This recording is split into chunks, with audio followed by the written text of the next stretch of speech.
नमस्कार। देश की बात में मैं कादम्बिनी शर्मा हूं आपके साथ। और सबसे पहले खबर आ रही है कोच्चि से, जहां पर ब्रह्मपुरम वेस्ट प्लांट में भीषण आग लगी है।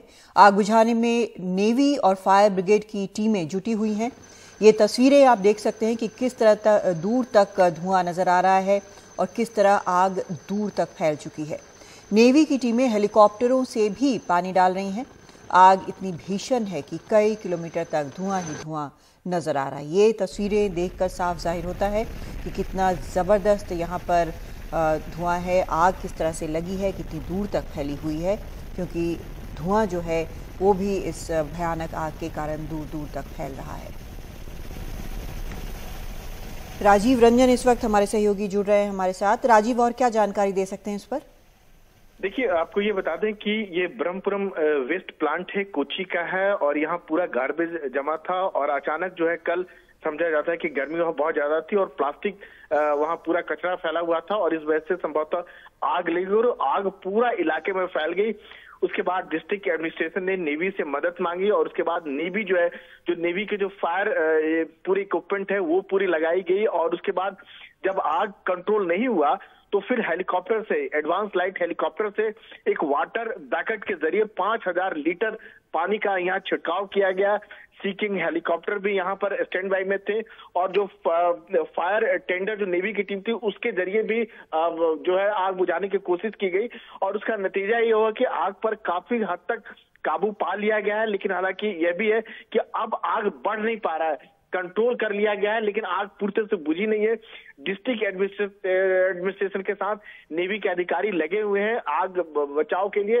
अभी तक जो जानकारी मिल पाई है, इससे कोई जान माल का बहुत ज्यादा नुकसान नहीं हुआ।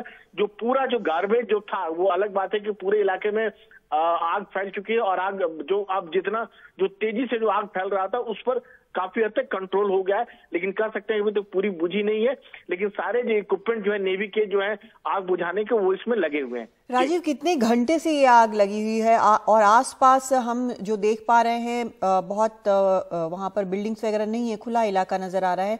क्या कुछ इसके बारे में जानकारी है?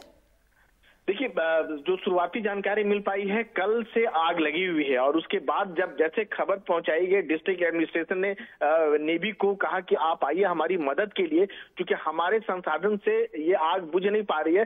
तो पहले नेवी के जो हेलीकॉप्टर के जरिए पूरे एरिया की एरियल रेकी किया गया। उसके बाद जो एडिशनल जो फायर फाइटिंग जो इक्विपमेंट है वो लगाया गया, उससे भी कंट्रोल नहीं हुआ। तो फिर वाटर बैकेट के जरिए जो 2 हेलीकॉप्टर जो उसमें लगाए गए और तकरीबन 5000 जो लीटर पानी का जो कह सकते हैं बैकेट के जरिए, एक वाटर बैकेट होता है, पानी निकाला जाता है और उसमें छिड़काव किया जाता है। तो उससे काफी हद तक कह सकते हैं कि जो आग की जो तेजी थी, जो चारों तरफ फैलना था, वो कंट्रोल हो गया, काफी हद तक कंट्रोल हो गया। लेकिन अभी तक कह सकते हैं कि आग बुझी नहीं है।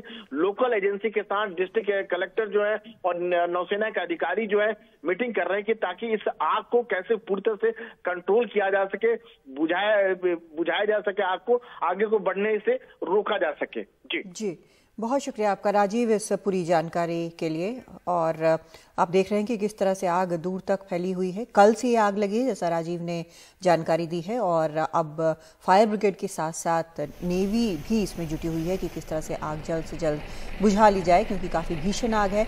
वेस्ट प्लांट में, यानी गार्बेज का जो प्लांट है, उसमें ये आग लगी है। और खबर अब दिल्ली से। दिल्ली के उपराज्यपाल ने दिल्ली के सरकारी स्कूल के टीचर्स को फिनलैंड ट्रेनिंग के लिए भेजने के प्रस्ताव को मंजूरी दे दी है। एलजी ने ट्रेनिंग के लिए जाने वाले प्राइमरी इंचार्ज की संख्या भी 52 से बढ़ाकर 87 कर दी है। उपराज्यपाल के मुताबिक 29 प्रशासनिक जोन हैं। हर जोन से 3 प्राइमरी इंचार्ज फिनलैंड ट्रेनिंग के लिए जा सकेंगे। शरद शर्मा जुड़ रहे हमारे साथ इस पर और जानकारी के साथ। शरद, काफी वक्त से चल रहा था ये जो तनातनी दोनों के बीच, केजरीवाल सरकार और एलजी के बीच, इस ट्रेनिंग को लेकर, अब जाकर ये मामला निपटा है। बिल्कुल, पिछले 2-3 महीने से लगातार ये चुनी हुई सरकार और राज्यपाल के बीच तनाव का विषय बना हुआ था। आपको याद होगा कि मुख्यमंत्री अपने सभी विधायकों को विधानसभा से लेकर और उपराज्यपाल के घर तक मार्च करते हुए जो पहुंचे थे, वो यही मुद्दा था जिसको लेकर वो पहुंचे थे और 20 जनवरी को दोबारा से दिल्ली सरकार ने इस मामले की फाइल भेजी थी उपराज्यपाल को। अब जाकर ये जो प्रस्ताव है इसको मंजूरी दी गई है, लेकिन इसके अंदर भी अभी ये साफ नहीं है कि जो जिन टीचर्स को फिनलैंड भेजने का प्रस्ताव सरकार ने भेजा था, क्या ये वही टीचर होंगे या बदलाव होगा, क्योंकि ये कहा गया है उपराज्यपाल की तरफ से कि जो 29 जोन हैं शिक्षा विभाग के, सभी हर एक जोन से 3 टीचर जो हैं वो फिनलैंड ट्रेनिंग के लिए जा सकेंगे। तो ऐसे में ये देखना होगा कि ये वही सरकार का प्रस्ताव था 52 टीचर्स का, लेकिन उपराज्यपाल ने अब 87 कर दिया है। लेकिन क्या ये वही टीचर्स हैं जिनको सरकार भेजना चाह रही थी, या ये नाम जो हैं वो कुछ और हो सकते हैं। लेकिन फिलहाल के लिए ये इतना जरूर तय है कि उपराज्यपाल ने मंजूरी दे दी है। बाकी जो निटी-ग्रिटीज हैं इस पर जो है सरकार का रिएक्शन जब आएगा तब पता चलेगा। काफी लंबे अरसे से अटका हुआ प्रस्ताव था जिसको आखिरकार उपराज्यपाल ने मंजूरी दी है। जी, और उन्होंने ये भी पहले पूछा था कि क्या यहीं पर ट्रेनिंग नहीं हो सकती। अब लगता है कि उसका जवाब मिल गया है और नंबर इसलिए बढ़ गए हैं। नहीं, जो उपराज्यपाल की तरफ से कहा गया है वो ये है कि पूछने के बावजूद भी जवाब नहीं दिया गया है। 2 चीज उपराज्यपाल की तरफ से कही जा रही थी कि एक तो कॉस्ट बेनिफिट एनालिसिस कराइए, यानी कि जो आपने पहले इस पर खर्चा किया है टीचर्स के ट्रेनिंग प्रोग्राम पर, उसका किस तरह का रिजल्ट है, किस तरह का इम्पैक्ट है, और दूसरा देश में ही इस तरह की स्टडी कराई जाए। तो ये कहना है उपराज्यपाल का कि लगातार पूछने के बावजूद भी शिक्षा विभाग ने या चुनी हुई सरकार ने इस पर अपना जवाब नहीं दिया है, लेकिन वो इसको अप्रूव कर रहे हैं। लेकिन आगे के लिए उन्होंने कहा है कि इसकी इम्पैक्ट की एक स्टडी कराई जाए, और भारत जब दुनिया भर के लोगों के लिए विश्वगुरु बन रहा है तो यहीं पर देश में ही जो ट्रेनिंग प्रोग्राम है वो आयोजित करने के बारे में ध्यान दिया जाए। जी, और इसके लिए क्या कोई विशेष कैटेगरी रखी गई है कि ये सारे क्वालिफिकेशंस होने चाहिए तभी वो टीचर जाएंगे, या फिर सिर्फ जोन वाइज निर्णय कर लिया गया है? नहीं, अभी तक तो केवल जोन वाइज बताया गया है कि सरकार का प्रस्ताव था कि 52 टीचर्स को वो भेजना चाह रहे थे। उपराज्यपाल का कहना है कि 29 जोन है और सभी जोन में सभी को बराबर मौका मिलना चाहिए। तो हर जोन के 3 टीचर्स का क्राइटेरिया रखा है कि हर जोन से 3 टीचर जाएंगे, तो इस हिसाब से 87 का आंकड़ा होगा टीचर्स का जिनको भेजा जाना है। और जब वापस आ जाएंगे तो इनको पूरी अपनी रिपोर्ट जो है कि इन्होंने वहां पर क्या सीखा है वो देनी है, और आने के बाद यही यहाँ के जो टीचर्स हैं उनको ट्रेनिंग भी दें। ये भी बात जो है उपराज्यपाल की तरफ से कही गई है। बहुत शुक्रिया आपका शरद इस पूरी जानकारी के लिए। तो फिलहाल केजरीवाल सरकार की ये बात कि टीचर्स को, सरकारी स्कूल के टीचरों को फिनलैंड भेजा जाए ट्रेनिंग के लिए, अभी उपराज्यपाल ने एलजी ने मान ली।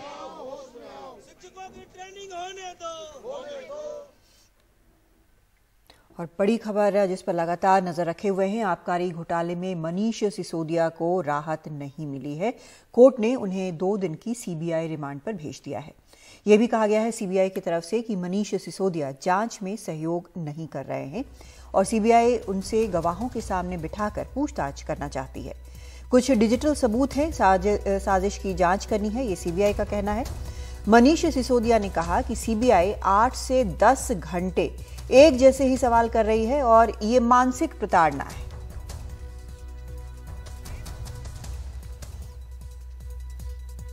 दिल्ली की राउज एवेन्यू कोर्ट ने दिल्ली के पूर्व उप मुख्यमंत्री मनीष सिसोदिया को 2 और दिन के लिए सीबीआई रिमांड पर भेज दिया है। दरअसल कड़ी सुरक्षा के बीच 5 दिन की सीबीआई रिमांड के बाद मनीष सिसोदिया को राउज एवेन्यू कोर्ट की विशेष सीबीआई कोर्ट में पेश किया गया, जहां पर पेशी के बाद सीबीआई ने कहा कि मनीष सिसोदिया जांच में सहयोग नहीं कर रहे हैं, अभी कुछ गवाहों को सामने बिठाकर पूछताछ करनी है, इसके अलावा इस पूरे मामले में साजिश की जांच करनी है। इसीलिए सीबीआई ने कोर्ट में मनीष सिसोदिया की 3 दिन की रिमांड मांगी और इसका विरोध करते हुए जो मनीष सिसोदिया के वकील हैं उन्होंने कोर्ट में कहा कि सीबीआई जो इस मामले में काफ़ी लंबे समय से जांच कर रही है, सीबीआई ने मनीष सिसोदिया से काफ़ी लंबी पूछताछ की है, मनीष सिसोदिया जांच में लगातार सहयोग कर रहे हैं, वो देश छोड़कर बाहर नहीं जा रहे हैं, उनके घर में जो रेड हुई है उसके बाद जो जो दस्तावेज मांगे गए वो सारे दस्तावेज उन्होंने दिए हैं। मनीष सिसोदिया की पत्नी जो है वो 20 साल से बीमार चल रही हैं, इसलिए होली के मौके पर उनको जाने दिया जाए और सीबीआई की रिमांड पर ना भेजा जाए। कोर्ट में यह भी दावा किया गया मनीष सिसोदिया के वकील की तरफ से कि सीबीआई बार बार ये कह रही है कि वो जांच में सहयोग नहीं कर रहे हैं।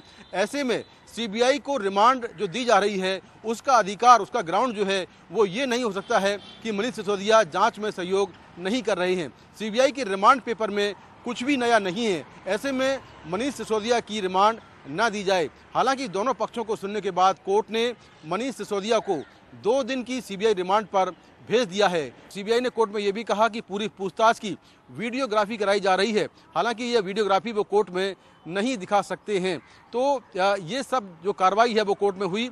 वहीं मनीष सिसोदिया के वकील की तरफ से कोर्ट में जो बेल एप्लीकेशन मूव की गई थी उस पर अब कोर्ट 10 मार्च को 2 बजे सुनवाई करेगा। तो मनीष सिसोदिया को सोमवार को कोर्ट में पेश किया जाएगा और अब ये देखना होगा कि क्या ईडी सोमवार को कोर्ट में आएगी और क्या वो भी मनीष सिसोदिया की रिमांड की मांग करेगी, क्योंकि ईडी ने पहले से इस मामले में मनी लॉन्ड्रिंग का केस दर्ज किया हुआ है और वो 10 आरोपी गिरफ्तार कर चुकी है, 2 चार्जशीट कोर्ट में पेश कर चुकी है और ईडी ने अपनी चार्जशीट में कहा कि ये घोटाला 2873 करोड़ का है और चार्जशीट में मनीष सिसोदिया का भी नाम है। हालांकि वो आरोपी नहीं है चार्जशीट में, लेकिन उनका भी नाम है और कई लोगों के बयान ईडी ने दर्ज किए हैं। जो ईडी है उसने ये भी कहा कि जांच के दौरान 36 आरोपियों ने 170 मोबाइल फोन और सिम कार्ड नष्ट किए। इसी तरह मनीष सिसोदिया ने भी 7 बार अपने मोबाइल फोन और सिम कार्ड बदले हैं और जांच में कई सबूत छुपाए हैं। तो ईडी जो है वो अब इस केस की जांच को फर्दर आगे करेगी। लेकिन सीबीआई ने कोर्ट में दावा किया कि बहुत सारे डिजिटल एविडेंस मिले हैं, उनको सामने रखकर पूछताछ करनी है और साथ में जो डिजिटल एविडेंस मिले हैं उनका डेटा जो मिला है वो काफ़ी महत्वपूर्ण है। तो पूरी सुनवाई के बाद फिलहाल कोर्ट ने मनीष सिसोदिया को 2 दिन की सीबीआई रिमांड पर भेज दिया है। अब मनीष सिसोदिया को सोमवार को 2 बजे राउज एवेन्यू कोर्ट में पेश किया जाएगा, जहां आगे देखना होगा कि क्या वो जेल जाते हैं या फिर ईडी उनको अपनी रिमांड में लेता है। और तमिलनाडु में बिहार के मजदूरों पर हमले की खबर को लेकर सियासी बवाल जारी है। अब तमिलनाडु के मुख्यमंत्री एम.के. स्टालिन ने इन खबरों पर कहा कि अफवाह फैलाने वाले देशद्रोही हैं। तमिलनाडु हमेशा मेहमानों की देखभाल और मदद करता रहता है। प्रवासी मजदूर हमारे विकास में भागीदार हैं। स्टालिन ने कहा कि उन्होंने बिहार के सीएम नीतीश कुमार को भी भरोसा दिलाया है कि बिहार के मजदूरों को नुकसान नहीं पहुंचने दिया जाएगा। दूसरी ओर बिहार के सीएम नीतीश कुमार ने भी इन खबरों की जांच के लिए एक विशेष टीम तमिलनाडु भेजी है। ये टीम जांच कर बताएगी कि प्रवासी बिहारी मजदूरों पर हमले का सच आखिर है क्या। आपको बता दें कि बिहार के मजदूरों की पिटाई के मुद्दे पर सड़क से लेकर विधानसभा तक बीजेपी सरकार पर हमलावर है। जवाब में डिप्टी सीएम तेजस्वी यादव ने केंद्रीय गृह मंत्री से जांच कराने की चुनौती दी। साथ ही तेजस्वी ने वायरल हुए कई वीडियो को भी भ्रामक बताया है।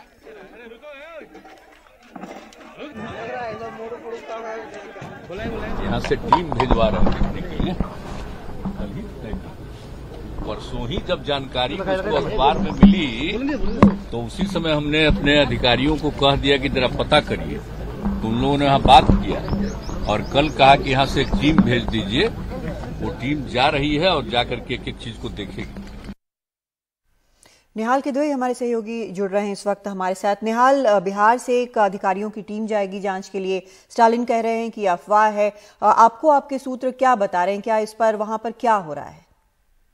इसमें 2 बड़ी खबर आ रही है। वो पहली खबर यह है कि 4 अधिकारियों की टीम, जिसमें से 2 अधिकारी बिहार कैडर के ऑफिसर हैं, लेकिन वो दोनों ही तमिलनाडु के हैं। ये 4 अधिकारियों की टीम चेन्नई पहुंच गई है और वहां पर चेन्नई कलेक्ट्रेट में बैठक थोड़ी देर में शुरू होगी, जो जानकारी हमें दी गई है। इसमें जितने भी त्रिपुर के साथ साथ जितने भी इंडस्ट्रियलिस्ट हैं, यानी उद्योगपति हैं, जो संगठन है, वर्किंग यूनियन है, सबके नुमाइंदे इसमें शामिल होंगे और सबको भरोसे में लेने की कोशिश की जाएगी। पहली खबर तो ये है जो जानकारी आ रही है, लेकिन आधिकारिक तौर पर इसकी पुष्टि होनी है। दूसरी खबर जो पूरी तरह से पुष्ट है वो ये है कि तमिलनाडु के 7 अधिकारियों की एक स्पेशल इन्वेस्टिगेशन टीम यानी SIT दिल्ली पहुंच गई है। इसको DYSP रैंक के एक अधिकारी लीड कर रहे हैं, जिनका नाम वसंत कुमार है। और इनको ये जिम्मेदारी दी गई है कि जिन लोगों ने भी सोशल मीडिया पर अफवाह फैलाया एक ट्रेल जो था, उस ट्रेल को ट्रैक करके ये लोग दिल्ली गए हैं और इन्हें ऐसा लगता है कि जिसने इस अफवाह को फैलाया है और जिस शुरुआत की है और बार बार इसको आगे बढ़ाता रहा, वो दिल्ली में है। तो उसको पकड़ने के लिए, क्योंकि स्टालिन जो कि मुख्यमंत्री हैं तमिलनाडु के, उन्होंने आज साफ कर दिया था कि जो लोग भी इस अफवाह के लिए जिम्मेदार हैं, जिन्होंने भी इस तरह के माहौल हालात पैदा किए हैं, उनके खिलाफ सख्त कार्रवाई की जाएगी और ये देश की एकता और अखंडता के लिए खतरा है। देखिए, ये मामला फरवरी के दूसरे हफ्ते में शुरू हुआ, जब एक चाय की दुकान पे, जो जानकारी मिली है उसके मुताबिक, 2 तमिल लड़के सिगरेट पी रहे थे और 4 उत्तर भारत के जो मजदूर है, जो वहां के फैक्ट्री में काम करते हैं, वो वहां पर वो भी चाय पी रहे थे। 2 तमिल लड़कों ने, जो जानकारी मिली है उसके मुताबिक, सिगरेट पी करके उन बिहार और उत्तर प्रदेश के लड़कों पे उन्होंने सिगरेट का धुआं फेंका। इससे नाराजगी बढ़ी। इन 4 लड़कों ने उन 2 तमिल लड़कों की पिटाई कर दी। थोड़ी देर बाद वो लड़के और भी बड़ा एक ग्रुप लेकर के आए, इन 4 उत्तर भारत के लड़कों की पिटाई कर दी और ये सिलसिला कुछ घंटों तक चलता रहा। बाद में ये मामला उसी दिन पुलिस तक पहुंचा। पुलिस ने FIR दर्ज किया और दोनों ही तरफ कार्रवाई की। इसके बाद वहां पर एक माहौल बनता गया और सोशल मीडिया पर बगैर किसी खबर को कंफर्म किए हुए खबर चलाया जाने लगा। कुछ टीवी चैनल्स और कुछ अखबारों ने भी बगैर किसी खबर की पुष्टि किए हुए चला दिया कि तमिलनाडु में, उत्तर प्रदेश और माफ कीजिएगा उत्तर बिहार और खास करके बिहार के जो मजदूर वहां काम कर रहे हैं फैक्ट्रियों में, उनमें और तमिल के स्थानीय युवकों में काफी लड़ाई हो गई है। उनको पकड़ पकड़ के मारा जा रहा है और इसको साबित करने के लिए कुछ पुराने वीडियो सर्कुलेट कर रही है। फिर DGP ने एक विशेष तौर पर प्रेस कॉन्फ्रेंस की और ये बताया कि सारे वीडियो गलत है और जो कोई भी अब इस तरह का अफवाह फैलाएगा उसके बाद उसके खिलाफ कार्रवाई होगी। मामला जब अफवाहों का बाजार गर्म रहा, मामला नहीं थमा, तो मुख्यमंत्री को हस्तक्षेप करना पड़ा। बिहार के मुख्यमंत्री ने हस्तक्षेप किया। दोनों मुख्यमंत्रियों ने बात की। अब एक टीम चेन्नई पहुंची है, दूसरी टीम चेन्नई से दिल्ली पहुंची है। तो कुल मिलाकर के इस मामले की छानबीन अब शुरू हो गई। बहुत शुक्रिया आपका निहाल इस पूरी जानकारी के लिए। तो अब 2 टीमें जांच कर रही हैं। एक जो वहां पर बिहार कैडर के अधिकारी पहुंचे वो बैठक में है चेन्नई में, और एक टीम जो कि दिल्ली आ रही है कि आखिर सोशल मीडिया पर ये खबर फैलाई गई। बेंगलुरु में आज कांग्रेस नेताओं और कार्यकर्ताओं ने बीजेपी सरकार के खिलाफ प्रदर्शन किया। कांग्रेस ने बीजेपी विधायक मडाल विरूपाक्षप्पा की गिरफ्तारी की मांग की। कर्नाटक की लोकायुक्त पुलिस ने सत्ताधारी बीजेपी विधायक विरूपाक्षप्पा के बेटे प्रकाश को रिश्वत लेते हुए गिरफ्तार किया था। उनके घर और दफ्तर से 8 करोड़ रुपए कैश बरामद हुए थे। इस मामले में बीजेपी विधायक के खिलाफ भी एक केस दर्ज कर उन्हें आरोपी नंबर 1 बनाया गया है। प्रदर्शन कर रहे कांग्रेस नेता रणदीप सुरजेवाला और सिद्धारमैया समेत 50 से ज्यादा नेताओं को हिरासत में लिया गया है। कांग्रेस नेता मुख्यमंत्री के घर का घेराव करने जा रहे थे।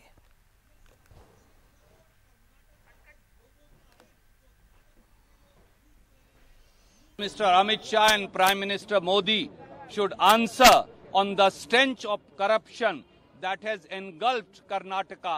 They have shamed Karnataka. BJP does not have even a leg to stand upon. The Chief Minister has to resign or he will be thrown out by people of Karnataka. केवल सरकार बदलने से व्यवस्था नहीं बदल जाएगी। सरकार तो 6.5 करोड़ से अधिक कर्नाटका के लोग बदलेंगे ही। आज हम ये संकल्प भी लेते हम सबकी ओर से कि इनके एक भ्रष्टाचार की हम जांच करवाएंगे और जो दोषी पाया उसे जेल की सलाखों के पीछे भेजेंगे। ये समझें कि सत्ता से बाहर गए तो बच जाएंगे। कोई समझे कि किसी कांग्रेस के नेता से दोस्ती है तो सहारा ले लेंगे। ये नहीं होने वाला साथियों।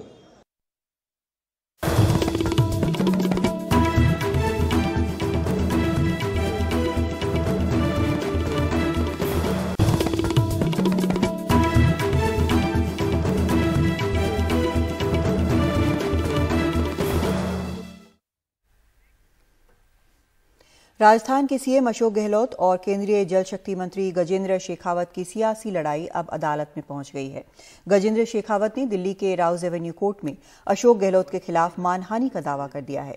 अशोक गहलोत शेखावत के खिलाफ लगातार संजीवनी सहकारी मामले में आरोप लगा रहे हैं। फोन टैपिंग मामले में भी उन्होंने शेखावत के खिलाफ आरोप लगाए हैं। निरंतर बेतुके बयान देकर के मुख्यमंत्री मेरे चरित्र पर कीचड़ उछाल करके मेरा राजनीतिक दृष्टिकोण से नुकसान करने की चेष्टा कर रहे हैं। मैं इससे व्यथित होकर के कि निरंतर जिस तरह से उन्होंने मेरे चरित्र हनन का प्रयास किया, मैं शायद बर्दाश्त कर सकता था, लेकिन मेरी दिवंगत माताजी को भी उन्होंने अभियुक्त कह करके ऐसा सरेआम उनका अपमान उनके देवलोक गमन होने के बाद में करने की चेष्टा की है। इसी से व्यथित होकर के मैंने आज न्यायालय के समक्ष सेक्शन 500 में एक डिफेमेशन का सूट फाइल किया। हम तो स्वागत करेंगे, क्योंकि इसी बहाने कम से कम ये केस आगे बढ़ेगा, भला होगा उन गरीबों का जो चर्चा में नहीं थे। अब कम से कम 2 लाख लोग या 1.5 लाख लोग जो भी हैं, उनका पैसा डूब गया है। किसी का 1 करोड़ के 50 लाख 25 लाख डूब गया है। वो पैसा कहाँ गया है? इथियोपिया में गया है। यहाँ पे गबन हुआ है, कई लोग जेल में बैठे हुए, उनके खुद के लोग जेल में बैठे हुए हैं, वो खुद मुलजिम हैं। आज ये केंद्रीय मंत्री बने हैं, इनको शर्म आनी चाहिए थी कि मैं मंत्री बनने के बाद में मेरी जिम्मेदारी बढ़ जाती है तो मैं आगे बढ़ करके सबको बुलाऊं, बातचीत करूं, मजबूरी बताऊं खुद की अगर कोई है तो, या संजीवनी के जो लोग जेलों में बैठे हुए हैं उनकी प्रॉपर्टी जो है उनके लिए सहयोग करते,